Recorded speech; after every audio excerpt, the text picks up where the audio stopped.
árabes, liderados aí pela Arábia Saudita, Emirados Árabes, outros países também capitaneados pela União Europeia, pelos Estados Unidos, para que haja paz e reconhecimento mútuo na região. O outro eixo, o eixo da resistência, a gente está falando do Irã, junto com grupos terroristas que eles apoiam, que vão do Iêmen ao Iraque, a Síria, Líbano e faixa de Gaza.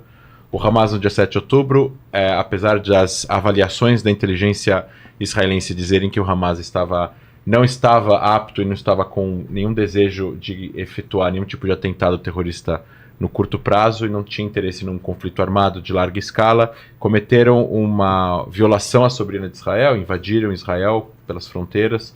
Mais de 3 mil pessoas entraram, matando 1.200 pessoas, a maioria civis, mais de 900 civis, queimando casas, estuprando, fazendo necrofilia, sequestrando pessoas, sequestrando corpos.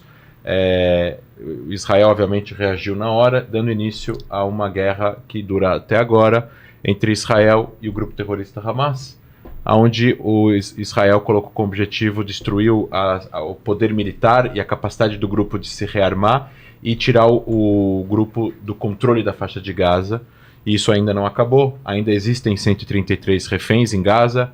A gente acredita que uma parte grande desses 133 reféns israelenses em Gaza são corpos que ou morreram no decorrer do processo do atentado e foram levados já mortos, ou foram mortos no cativeiro. Essas pessoas não encontraram a Cruz Vermelha, não tem nenhum tipo de informação internacional sobre elas, o que viola todas as convenções internacionais.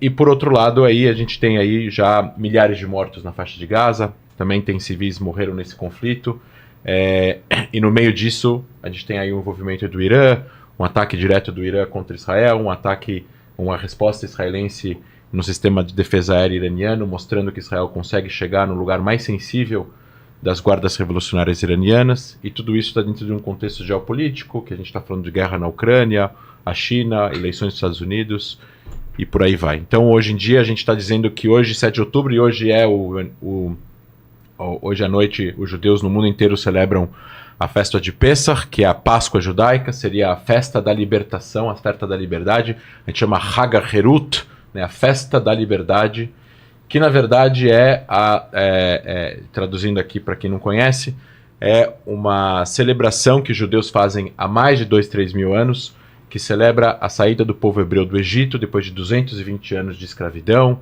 que é a história bíblica que vocês conhecem, a história bíblica de Moisés, que tira o povo hebreu do Egito, peregrinam durante 40 anos pelo deserto até chegar na terra de Canaã.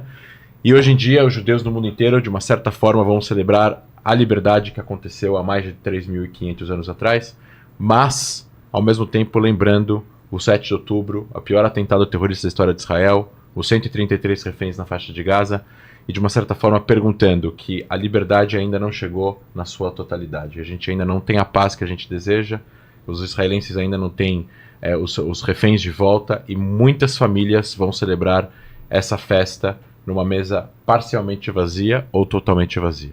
Deixar claro para o pessoal no site aí que tá, tanto no site da gente, quanto no chat aqui, que fica perguntando, sobreviventes de Gaza. A gente já trouxe um brasileiro aqui que sobreviveu lá e veio aqui para o Brasil, e assim que for possível, claro que a gente vai trazer mais gente também para contar o que aconteceu em Gaza. Então fiquem tranquilos aí que a gente sempre ouve todo mundo, tá bom? Queria saber da Rafaela, então, o que ela poderia falar pra gente daquele fatídico dia, onde você estava, o que aconteceu e o que você viu lá. Bom, na verdade começou tudo dia 6 de outubro. Chegamos eu, Hanani Glaser, que era então meu namorado, e o Rafael Zimmermann. A gente resolveu ir junto para a festa do Nova. E chegamos lá por volta de umas 11 horas da noite, todo o espaço muito bonito, muitas cabanas, muitas pessoas, famílias com crianças, idosos, turistas israelenses, realmente pessoas de todo lugar e de todo tipo. E, enfim, só para explicar para vocês um pouco o que é esse espaço da música trans, é um espaço sem julgamento, é um espaço onde as pessoas escolhem se amar e se receber pelo que elas são, e não pelo que a sociedade espera da gente. Então, realmente foi uma noite maravilhosa, dançamos, cantamos, conversamos. Quando a gente chegou na festa, a gente encontrou um grupo de brasileiros, dentre eles o Dani, que está aqui com a gente. E tudo tava lindo, maravilhoso, até às 6 e pouco da manhã, entre as 6 e 6:30. Estávamos todos no palco principal, dançando. Eu olhava para os lados e eu via gente sorrindo de orelha a orelha, as pessoas num ponto, assim, do dia começando e todo mundo recebendo essa energia do sol e todo mundo realmente celebrando bastante. Até que a música, de repente, parou. Eu tava nessa hora com o Hanani na frente do DJ. A gente não tava com o Rafa nesse momento, nem com o Dani. O Dani tava com um grupo de amigos e ele veio com eles. Eu e o Hanani, a gente começou a dar uma volta no lugar, nisso ouvindo o barulho das bombas com o Iron Dome, né? Na verdade, a gente tava ouvindo o som do Iron Dome impactando nos mísseis que estavam sendo lançados. E a gente foi procurar um lugar seguro. O Hanani virou para mim um momento, a gente sentou, ele falou: Rafa, meu amor, a gente tá num lugar aberto, aqui não tem proteção, a gente precisa procurar um bunker ou algum lugar para se proteger, porque a gente tava no meio do nada, só via árvores e uma área aberta. E eu concordei com ele, então a gente foi até as nossas barracas, onde a gente encontrou o Rafa, pegamos nossas coisas e saímos do local da festa. A gente foi em direção à rua, a rua 232, agora é uma rua bem famosa, chamam essa rua hoje em dia de Rua da Morte, em hebraico, né, Kvish Hamavet, onde encontraram muitos corpos, enfim, depois de tudo que aconteceu. Eu, o Rafa e o Hanani saímos da festa, nossa preocupação eram os mísseis, então, na nossa cabeça, a gente só necessitava de um lugar protegido e estava tudo certo. E foi o que a gente fez. Começamos a correr em direção a Areim, que é uma cidade para o sul do país. Vimos um carro de 2 pessoas que estavam na festa, paramos esse carro, perguntamos se a gente podia pegar uma carona com eles, e eles disseram que depois eles iam para uma cidade mais no sul. E na nossa cabeça, como só eram os mísseis, a gente não vê o sentido em continuar com essas pessoas, sendo que depois a gente tinha que voltar para Tel Aviv. Então paramos num bunker de estrada, que é um lugar, parece um bloco de cimento, assim, é um lugar bem apertado, bem pequeno, só com a intenção de, se tem alguém indo fazer alguma viagem de carro, parar rapidinho, descer do carro, ir pro bunker e voltar. E entramos lá os 3, sentamos num canto, eu, o Hanani e o Rafa, a gente tá extremamente tranquilo, todas as nossas preocupações já não estavam, porque a gente tá num lugar protegido. E ficamos lá esperando, conversando. De repente, depois de alguns minutos, a gente começa a ver que começaram a chegar muitas pessoas que também estavam na festa. E nós nos tornamos 40 pessoas num lugar muito apertado. A Sabrina, que estava lá comigo e com o Rafa, ela vai saber falar para vocês melhor, que ela veio pessoalmente, junto com o Rafa. E, enfim, no começo a gente estava apenas se acalmando, todos nós começamos a ficar um pouco agitados, um lugar muito apertado, cheio de gente. Então a gente começou a conversar uns entre os outros para se acalmar e só esperar que a situação dos mísseis passassem. E foi o que a gente fez. Passados mais alguns minutos, a gente começou a ouvir tiros do lado de fora. Nesse momento, o Hanani colocou o fone de ouvido em mim, que era um AirPods, que ele tem aquela opção de cancelar o ruído em volta. E ele colocou os fones dele também e começamos a ouvir uma música para tentar descontrair dessa situação. E nisso a gente escuta uma policial, que estava do lado de fora do bunker, trocando tiros com os terroristas que estavam na rua. E ela falando no rádio: alerta vermelho, tomei um tiro, vou morrer. E a gente ouviu ela sendo assassinada lá pelos terroristas do Hamas. A partir do momento que eles assassinaram essa policial, eles jogaram a primeira granada de gás para dentro do bunker. Em menos de 1 minuto, a gente não conseguia respirar nada, não conseguia puxar nenhum pingo de ar para dentro do corpo. E gritos, e os terroristas começaram a entrar e começaram a jogar granadas e granadas de estilhaço e equipamentos de aquecimento para as pessoas saírem do bunker. Aí eles esperavam o gás abaixar, entravam eles com as armas, atiravam em todo mundo que estava vivo. Nisso eu não estava entendendo nada, eu estava falando com o Hanani num desespero para sair dali. E ele tentando me explicar a situação e falando que ia ficar tudo bem, que a gente estava no canto e que corpos já estavam caindo em cima da gente, de pessoas que já tinham morrido e que a gente estava protegido ali. E o Rafa rezando em português, numa bagunça, assim. E a gente só ouvindo cada vez mais caos e mais gritos, e os terroristas rindo e gritando a famosa frase que se escuta em todos os lugares, em árabe, Allahu Akbar, que é celebrando o que eles estavam fazendo ali. E em algum momento, uma menina que estava dentro do bunker, ela caiu para cima de mim, bem em cima do meu peito. E eu virei pro Rafael e pro Hanani e eu pedi para eles me ajudarem e tirarem essa menina de cima de mim, porque com o gás, tiros, calor, as pessoas, tava sufocada, mais essa menina que tinha caído em cima de mim, eu sentia que dali eu não ia sair. E os dois, então, começaram a tentar puxá-la de tudo quanto é maneira de cima de mim e não conseguiram por conta de toda a bagunça que estava acontecendo em volta. Relembro que eram 40 pessoas num espaço extremamente apertado, não dava para muito se movimentar. E nesse momento, o Hanani não sabia mais o que fazer para me ajudar, ele decidiu, então, sair com a intenção de talvez tentar fazer alguma coisa, ou talvez com o entendimento que já não havia mais o que fazer.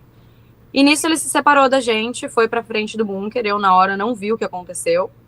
E fiquei lá no caos, e muita gente muito machucada, e pessoas gritando, e os terroristas começaram a construir uma fogueira no lugar onde a abertura, que é para ser onde teria uma porta, não tem uma porta nesse tipo de bunker, mas na abertura tinha uma fogueira, onde eles começaram a queimar corpos de pessoas, entraram, sequestraram um menino que estava do nosso lado, e uma outra menina também, e nisso o Rafa também começou a ficar desesperado e me fala, Rafa, pelo amor de Deus, ninguém vai te ver, ninguém vai te pegar, pelo amor de Deus, ninguém tá te vendo. E eu abaixada num canto, embaixo de outras pessoas, até que 5 horas depois desse caos, a gente sem respirar, todo mundo já aceitando que a gente ia morrer. Os pensamentos que passavam na nossa cabeça era, nossa, a gente vai morrer que nem judeus no Holocausto, porque muitos judeus num lugar apertado, mais gás, essa é a primeira coisa que vem na nossa cabeça. E a gente já tinha aceitado o fato da gente não sair dali. De repente, eu vejo um menino que estava vestido com roupa de cidadão normal, então eu não sei diferenciar se é um terrorista, um policial ou quem é, entrando e saindo do bunker, depois dessas 5 horas. E eu comecei a reparar que ele estava entrando, gritando alguma coisa e saindo, e tirando alguém e saindo. Eu, na hora, primeiro que minha língua materna é português, eu não estava nem processando o que estava acontecendo, muito menos indo entender uma frase em hebraico. Depois de algumas vezes que ele entrou e saiu, eu comecei a prestar atenção no que ele estava falando. E ele estava gritando pra gente em hebraico, Mi Adain Bachaim, Michai Adain, quem ainda tá vivo, quem ainda tá vivo. E eu, nessa hora, levantei, não vi onde o Rafa tinha ido, não sabia se ele estava dentro do bunker, fora do bunker. Eu estava tentando procurar o Hanani. E na hora que eu levantei para sair, para ir até esse cara, eu parei para pensar que entre eu e a saída existiam muitos corpos. Então eu congelei. Eu parei assim, e o menino começou a gritar, a falar para eu vir. E eu comecei a observar os telefones das pessoas tocando, tipo, escrito mãe, pai, irmão, irmã. E eu, na minha cabeça, pensando, meu Deus, os pais estão ligando para uma criança que eu não sei nem falar como essa pessoa parece, de tão machucada e ferida que ela tá. Irreconhecível, de verdade. E aí esse cara me tirou. Na verdade, o nome desse cara é Daniel. Ele era uma das pessoas que estava dentro do bunker. E 2 minutos depois, antes dos terroristas chegarem, ele foi para fora para ir no banheiro. E ele acabou ficando por fora, deitado no chão entre outros corpos, e de alguma maneira não atingiram ele. Enfim, nos sacou do bunker.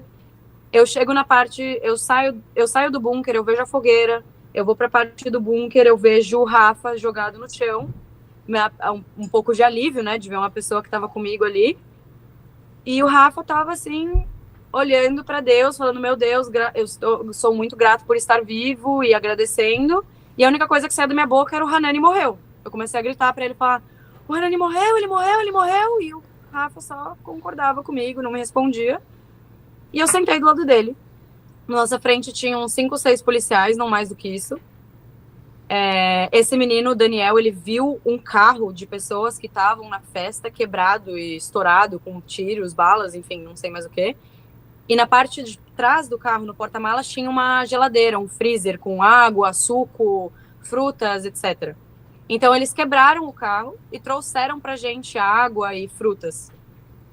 A primeira coisa, água gelada pra dentro, depois de horas sem ar, horas sem respirar, num calor absurdo. Um gole de água vale mais do que milhões. E eu pedi pro Rafa jogar água no meu rosto, porque eu tava sentindo tudo sujo, eu não tava conseguindo abrir meu olho, nisso eu reclamando, falando que meu olho tava ardendo demais e que eu não enxergava nada. E o Rafa preocupado que talvez eu não ia ter minha visão de volta, e não sabemos. E os policiais nos pediram para entrarmos no carro de polícia, que é um carro seguro, assim, com a parte de trás porta-malas bem grande. Entrou eu e o Rafa e mais 4 pessoas. No total dessas 40 pessoas, saíram 10 vivos. Eu e o Rafa entre eles. Entramos no carro, tentei discutir com os policiais sobre o fato que eu não queria sair de lá sem o Hanani. Obviamente, eles não me escutaram, me botaram para dentro do carro. E eu desmaiei. O Rafa, que lembra da maioria das coisas, eu só desmaiava e acordava, não tinha condição de ficar acordada. No meio do caminho, com os policiais, a gente teve que parar mais uma vez, descer do carro, ir para debaixo de outro carro que estava mais afastado. Ficamos deitados na areia por volta de uns 40 minutos, 1 hora, algo do tipo.